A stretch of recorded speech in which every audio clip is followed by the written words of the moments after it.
അപ്പോൾ ഈ emotional intelligence എന്ന് പറയുന്നത് സോഷ്യൽ ഇൻ്റലിജൻസിൻ്റെ ഒരു ഭാഗമാണ്. സോഷ്യൽ ഇൻ്റലിജൻസ് എന്നത് ജനങ്ങളുമായി എങ്ങനെ ചേർന്ന് പോകാം എന്നതിനെ ആശ്രയിച്ചിരിക്കുകയാണ്. ഇപ്പോൾ സിനിമയിലൊക്കെ ഈ ഡിസ്റപ്റ്റീവ് എമോഷൻ ഒരുപാട് ഹൈലൈറ്റ് ചെയ്താണ് കാണിക്കുന്നത്. പക്ഷെ ബിസിനസ്സിൽ അത് കൺട്രോൾ ചെയ്തില്ലെങ്കിൽ നമുക്ക് കസ്റ്റമർ ഉണ്ടാവില്ല, സ്റ്റേക്ക് ഹോൾഡേഴ്സ് ഉണ്ടാവില്ല, എംപ്ലോയീസ് ഉണ്ടാവില്ല.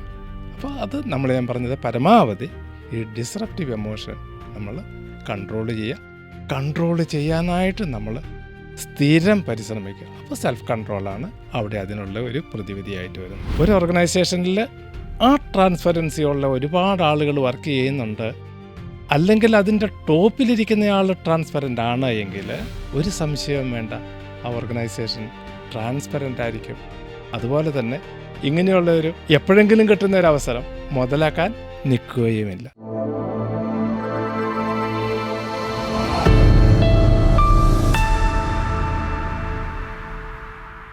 സാർ, ഇപ്പോൾ ഒരു ബിസിനസ്സുകാരനെ സംബന്ധിച്ചാണെങ്കിൽ അദ്ദേഹം ഒത്തിരി മേഖലകളിലൂടെയാണ് സഞ്ചരിച്ചുകൊണ്ടിരിക്കുന്നത്.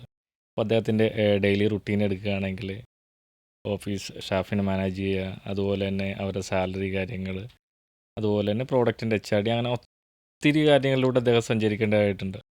അപ്പോൾ ബിസിനസ്സുകാരനെ സംബന്ധിച്ച് ഒത്തിരി ഇമോഷൻസ് അവനെ ഈ പറഞ്ഞ ഈ ഓരോ സ്റ്റേജിലൂടെ കടന്നു പോകേണ്ടതായിട്ടുണ്ട്. അപ്പോൾ എങ്ങനെയാണ് ഒരു ബിസിനസ്സുകാരനെ സംബന്ധിച്ച് അവരുടെ ഇമോഷൻസ് എങ്ങനെയാണ് കൺട്രോൾ ചെയ്യേണ്ടത്, അതിനെന്തൊക്കെയാണ് ഫോളോ ചെയ്യേണ്ടത്? വളരെ ഇമ്പോർട്ടൻ്റ് ആയിട്ടുള്ളൊരു, അല്ലെങ്കിൽ നമ്മൾ ചിന്തിക്കേണ്ട ഒരു ഏരിയയാണ് ഈ എമോഷണൽ ഇൻ്റലിജൻസ് എന്നത്. പ്രത്യേകിച്ച് ഞാൻ പറഞ്ഞത് ബിസിനസ്സുകാരെ സംബന്ധിച്ചിടത്തോളം എപ്പോഴും അവർക്ക് ബിസിനസ് സ്ട്രെസ്സ് ക്രിയേറ്റ് ചെയ്തുകൊണ്ടേയിരിക്കും. അതെ അതെ അതെ. അപ്പോൾ ബിസിനസ്സിൽ സ്ട്രെസ്സ് ക്രിയേറ്റ് ചെയ്തുകൊണ്ടിരിക്കുമ്പോൾ ആ സ്ട്രെസ്സ് അവർക്ക് പെട്ടെന്ന് തന്നെ കൺട്രോൾ ചെയ്യാൻ പറ്റിയിട്ടില്ലെങ്കിൽ അത് അവരുടെ എക്സ്പ്രഷനെ, ആളുകളുമായിട്ടുള്ള ബിഹേവിയറിൽ വരാനൊക്കെ ഉള്ളൊരു സാധ്യതയുണ്ട്. അപ്പോൾ ഈ എമോഷണൽ ഇൻ്റലിജൻസ് എന്ന് പറയുന്നത് സോഷ്യൽ ഇൻ്റലിജൻസിൻ്റെ ഒരു ഭാഗമാണ്. സോഷ്യൽ ഇൻ്റലിജൻസ് എന്നത് ജനങ്ങളുമായി എങ്ങനെ ചേർന്ന് പോകാം എന്നതിനെ ആശ്രയിച്ചിരിക്കുകയാണ്. ഒരു ഉദാഹരണമായിട്ട് ഒരു ബിസിനസ്സിനെ സംബന്ധിച്ചിടത്തോളം ഞാൻ പറഞ്ഞത് കുറേ വെൻഡേഴ്സ് ഉണ്ടാവും, അതുപോലെ തന്നെ ലോജിസ്റ്റിക് സപ്പോർട്ട് ചെയ്യുന്ന കുറേ സഹോദരങ്ങളുണ്ടാവും, നമ്മുടെ സ്ഥാപനത്തിൽ ഒരുപാട് ജോലിക്കാരുണ്ടാവും, അതുപോലെ തന്നെ ഫിനിഷ്ഡ് ഗുഡ്സ് ലോജിസ്റ്റിക് ഉപയോഗിച്ചിട്ട് പുറത്തേക്ക് കസ്റ്റമറുടെ അടുത്തേക്ക് അല്ലെങ്കിൽ ഡിസ്ട്രിബ്യൂട്ടറുടെ അടുത്തേക്ക് പോകുന്നുണ്ടാവും, പിന്നെ ഡിസ്ട്രിബ്യൂട്ടേഴ്സ്, അതേപോലെ തന്നെ കൺസ്യൂമേഴ്സ്. അപ്പോൾ അവരുടെ എല്ലാവരും ഓരോരുത്തരുടെയും ഒരുപാട് സ്വഭാവങ്ങളെല്ലാം ഡിഫറൻ്റ് ആയിരിക്കും. അപ്പോൾ സ്വഭാവങ്ങൾ ഡിഫറൻ്റ് ആവുന്ന സമയത്ത് അവരുടെ പ്രതികരിക്കുന്നതും ഡിഫറെൻറ്റ് വേയിലായിരിക്കും. ഇവരെല്ലാം കൂടി ഉൾക്കൊള്ളാൻ പറ്റുന്നതായ ഒരു സോഷ്യൽ ഇൻ്റലിജൻസ് നമ്മൾ ഡെവലപ്പ് ചെയ്യാൻ പറ്റുവാണ് എങ്കിൽ എമോഷണൽ ഇൻ്റലിജൻസിന് നമുക്ക് നമ്മൾ തന്നെ ഡെവലപ്പ് ചെയ്യുന്ന കുറേ ക്വാളിറ്റി കൊണ്ട് നമുക്ക് കൺട്രോൾ ചെയ്യാൻ പറ്റും. ഈ ഗോൾമാൻ എന്ന് പറഞ്ഞിട്ടൊരാൾ ഈ എമോഷണൽ ഇൻ്റലിജൻസിനെ പറ്റി ഒരുപാട് കാലം ഒരായുസ് ആ മനുഷ്യൻ പഠിച്ചതിന് ശേഷം അയാൾ ബ്രോഡ്ലി ഈ എമോഷണൽ ഇൻ്റലിജൻസിനെ 4 തിരിച്ചു. ഒന്ന് സെൽഫ് അവെയർനെസ് എന്നുള്ളത്, രണ്ടാമത്തത് സെൽഫ് മാനേജ്മെൻ്റാണ്, 3 സോഷ്യൽ അവെയർനെസ്സാണ്, 4 റിലേഷൻഷിപ്പ് മാനേജ്മെൻറ്റാണ്.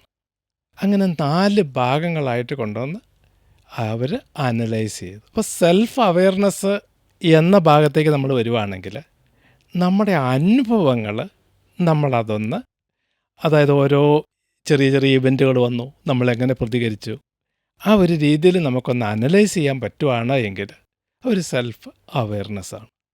അപ്പോൾ സെൽഫ് അവെയർനെസ്സിൽ നമുക്ക് ഞാൻ പറയുന്നത് എങ്ങനെ പ്രതികരിച്ചു എന്നും എന്തായിരുന്നു ഇവൻ്റ് എന്നും കിട്ടും. പക്ഷേ രണ്ടാമത്തെ സ്റ്റേജാണ് ഏറ്റവും ഇമ്പോർട്ടൻ്റ് ആയിട്ടുള്ള ഭാഗം, സെൽഫ് മാനേജ്മെൻറ്റ്. അപ്പോൾ സെൽഫ് മാനേജ്മെൻറ്റിൻ്റെ ഒരു ഉദാഹരണം പറയുകയാണ് എങ്കിൽ ഇപ്പം നമുക്ക് ഹോസ്പിറ്റലിലൊക്കെ നോക്കിയാലറിയാം. ഹോസ്പിറ്റലിലൊക്കെ നമ്മളൊരു കുറച്ച് സഹോദരന്മാർ ഒരു പേഷ്യൻറ്റിനെ കൊണ്ടുപോയി ഹോസ്പിറ്റലാക്കി. അധികം താമസമില്ല, 2 മണിക്കൂർ കഴിഞ്ഞപ്പോഴേക്കും ആ പേഷ്യൻ്റ് പക്ഷെ നല്ല ഫിസിക്കലിയൊക്കെ വന്നതായിരിക്കും, അല്ലെങ്കിൽ സംസാരിച്ചുകൊണ്ടിരുന്നതായിരിക്കും, പെട്ടെന്നൊരു കോമയിലേക്ക് വന്നു, അവർ മരിച്ചുപോയി. അപ്പോൾ പുറത്ത് വെയിറ്റ് ചെയ്യുന്ന ആ റിലേറ്റീവ്സിൻ്റെ ഫീലിങ് ഇവിടെ ഹോസ്പിറ്റലിൽ എന്തെങ്കിലും സംഭവിച്ചതായിരിക്കും, അവരുടെ നെഗ്ലിജൻസ് ആയിരിക്കും എന്നാണ്. കോമൺ മാനാണ്. എന്താണ് സംഭവിച്ചത് എന്ന് കൃത്യമായി അറിയുന്നതിന് മുമ്പ് അവർ ഭയങ്കരമായിട്ട് പ്രതികരിക്കും.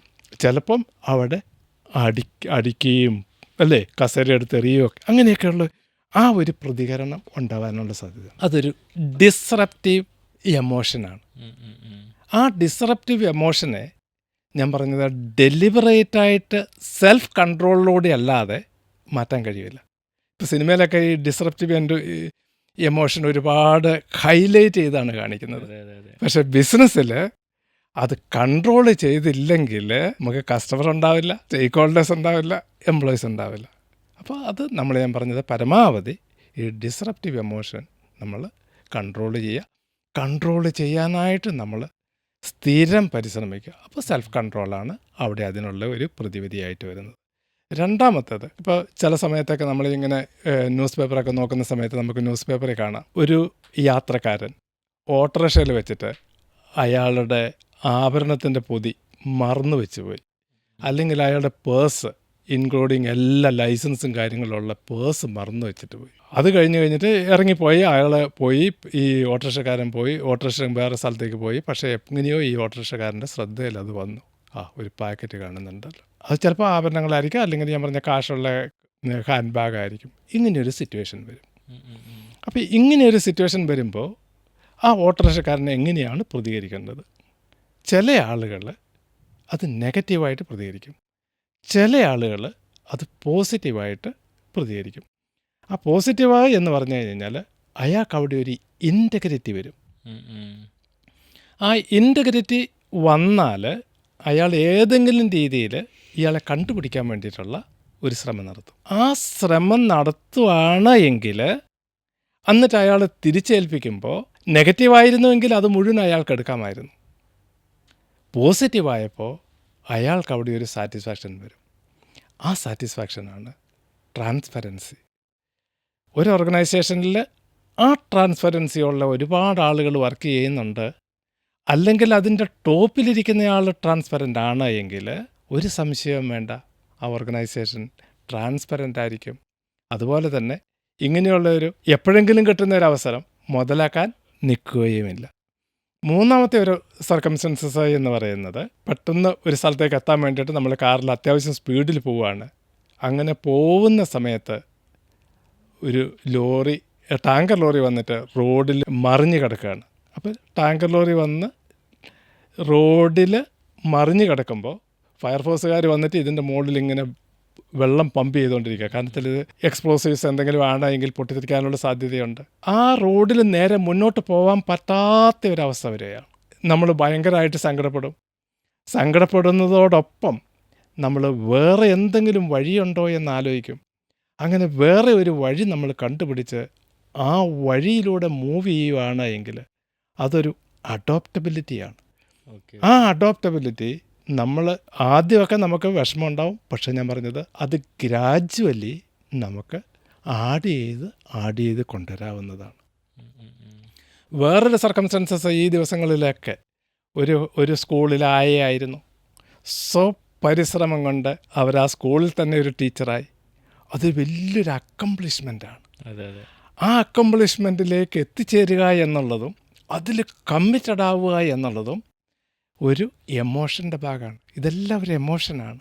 ആ എമോഷൻ്റെ ഭാഗമായിട്ട് ആ സ്കൂളിൽ ആയിരുന്ന ഒരു സ്ത്രീ സ്വന്തം പരിശ്രമം കൊണ്ട് ഞാൻ പറഞ്ഞ ആ സ്കൂളിൽ ഒരു ഇംഗ്ലീഷ് ടീച്ചറായി മാറി.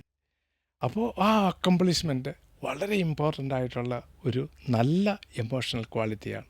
നെഗറ്റീവ് അത് പരിശ്രമം ചെയ്തില്ലെങ്കിൽ അവർക്ക് അക്കംപ്ലിഷ്മെൻ്റ് ഉണ്ടാവുകയില്ലായിരുന്നു. ആ അക്കംപ്ലിഷ്മെൻറ്റിലേക്ക് എത്തിച്ചേരാൻ വേണ്ടിയിട്ട്, അല്ലെങ്കിൽ ആ അച്ചീവ്മെൻറ്റിലേക്ക് എത്തിച്ചേരാൻ വേണ്ടിയിട്ട് വളരെയധികം അവർ പരിശ്രമിച്ചു. ആ പരിശ്രമം, അതിനുള്ള ആ ഒരു ശ്രമം, അതൊരു എമോഷനാണ്. വേറൊരു കേസിൽ ഞാൻ തന്നെ ഒരു സഹോദരനായിട്ട് ഡിസ്കസ് ചെയ്തിട്ടുണ്ടായിരുന്നു. ഞാൻ എൻ്റെ കുറച്ചല്ല 2-3 വർഷങ്ങൾക്ക് മുമ്പ് ആ സഹോദരനോട് ഞാൻ പറഞ്ഞു, നിങ്ങൾക്ക് കുറേ സ്ഥലം കിടക്കുന്നുണ്ടല്ലോ, നമുക്കൊരു ഗവൺമെൻറ് ഇപ്പോൾ പുതിയതായിട്ട് പ്രൈവറ്റ് ഇൻഡസ്ട്രിയൽ എസ്റ്റേറ്റ് കൊടുക്കുന്നുണ്ടല്ലോ എന്ന്. അപ്പോൾ അതെന്താണ് എന്ന് ഞങ്ങൾ നെറ്റിൽ ചർച്ച ചെയ്യാൻ പറഞ്ഞ് അങ്ങനെ ആ ഡീറ്റെയിൽ എല്ലാം കൊടുത്തു കഴിഞ്ഞപ്പോൾ ആ സഹോദരൻ ഇപ്പോൾ അതിനനുസരിച്ചിട്ടുള്ള മെഷേഴ്സുകൾ അന്ന് മുതലെടുത്തു. അങ്ങനെ എടുത്തിട്ട് ഒരു 10 ഏക്കർ സ്ഥലത്ത് ഇൻഡസ്ട്രിയൽ എസ്റ്റേറ്റ് എല്ലാ ലൈസൻസോടുകൂടി സെറ്റ് ചെയ്ത് അത് ഇനാഗുറേറ്റ് ചെയ്യാനുള്ള ഡേറ്റ് ആയിക്കൊണ്ടിരിക്കുന്നു. അപ്പോൾ അവിടെ ഒരു ഇനിഷ്യേറ്റീവാണ് നമ്മൾ കാണുന്നത്, നല്ലൊരു ഇനിഷ്യേറ്റീവ്. ആ ഒരു ഇനിഷ്യേറ്റീവ് എന്താണ്?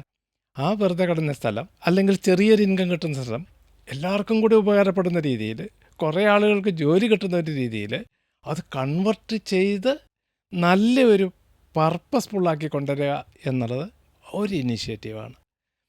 അടുത്തത് വളരെ പോസിറ്റീവായിട്ട് ചില ആളുകളെ നമുക്ക് കാണാൻ പറ്റും. എല്ലാം ഉയർച്ചയ്ക്ക് വേണ്ടിയിട്ട്, മറ്റുള്ളവരുടെ ഉയർച്ചയ്ക്ക് വേണ്ടിയിട്ട് എന്തും ചെയ്യാനായിട്ടും തയ്യാറായി നിൽക്കുന്ന കുറേ സഹോദരങ്ങളെ നമുക്ക് കാണും. ആ ഒരു പോസിറ്റീവ് മെൻറ്റാലിറ്റി ഉള്ള ആൾക്കാർ, ഇങ്ങനെയുള്ള ഒരു 5-6 കാര്യങ്ങൾ നമുക്ക് സെൽഫായിട്ട് ഡെവലപ്പ് ചെയ്യാവുന്നതാണ്. നമ്മൾ തന്നെ ഡെവലപ്പ് ചെയ്താൽ മാത്രമേ ആ എമോഷണൽ ഇൻ്റലിജൻസിൽ നമുക്ക് ഞാൻ പറഞ്ഞത് ഒരു ഹൈ ഗ്രേഡിലേക്ക് കൊണ്ടുവരാൻ പറ്റുള്ളൂ. ഇനി എമോഷണൽ ഇൻ്റലിജൻസ് ഒന്ന് ഇംപ്രൂവ് ചെയ്യാനായിട്ട് നമ്മൾ എന്താ ചെയ്യേണ്ടത്? ആദ്യം തന്നെ നമുക്ക് ഒഴിവാക്കേണ്ടത് സ്ട്രെസ്സാണ്.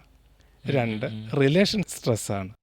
3-മത്തേത് നമ്മൾ കഴിയുന്നത്രയും വാക്കുകൾ ഉപേക്ഷിച്ച് ആംഗ്യ ഭാഷ കൊണ്ടുവരുന്നത് വളരെ നല്ലതാണ്. അതേപോലെ തന്നെ ഹ്യൂമർ നമ്മളെപ്പോഴും എത്രമാത്രം, അതായത് പാട്ടുകൾ കേട്ട് അങ്ങനെയുള്ളൊരു സന്തോഷത്തിൽ അങ്ങനെ ഇരിക്കുന്നത് വളരെ നല്ലതാണ്. അല്ലെങ്കിൽ ഈ ഒരു കാര്യങ്ങളിലൂടെ നമുക്ക് നമ്മുടെ എമോഷണൽ ഇൻ്റലിജൻസ് ക്രമത്തിൽ ഇംപ്രൂവ് ചെയ്ത് സൊസൈറ്റിക്ക് ബെനിഫിഷ്യൽ ആവുന്ന രീതിയിൽ, നമ്മുടെ ഓർഗനൈസേഷന് ബെനിഫിഷ്യൽ ആവുന്ന രീതിയിൽ, എല്ലാവരും തമ്മിലുള്ള ബന്ധം ദൃഢമാവുന്നതിന് നമുക്ക് സഹായിക്കുന്നതാണ്. അത് നമുക്ക് ഉയർത്തിക്കൊണ്ടുവരാവുന്നതാണ്. അത് ഡെലിബറേറ്റായിട്ട് അറ്റംപ്റ്റിൽ നമുക്ക് എത്തിച്ചേരാവുന്നതാണ്.